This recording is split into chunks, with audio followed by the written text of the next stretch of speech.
è stato il turning point che ti ha portato a dire voglio fare della mia vita un qualcosa che educhi? Daniela Barani è con noi appunto da Verona, una nostra collaboratrice in termini di publications. La sua professione l'ha portata ad essere la nostra diretta referente per quanto riguarda Oxford University Press.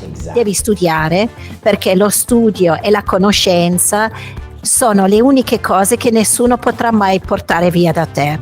Però per noi, cioè, le esperienze non finiranno mai, possiamo sempre trovare qualcosa di bello, qualcosa di nuovo. Questa è una bellissima cosa, assolutamente. Volevo Come formatore hai vinto, come essere umano hai vinto, perché sei riuscito a far creare... Va anche molto oltre la nostra classe, il vostro campus, infatti mi piace questo nome, che ha un senso di... quello che vuoi.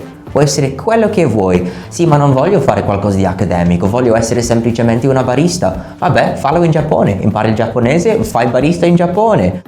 Succederà mai niente, credo, anzi, attraverso gli errori si impara. Anche la neuroscienza ci fa vedere che spesso attraverso gli errori impariamo di più. Dunque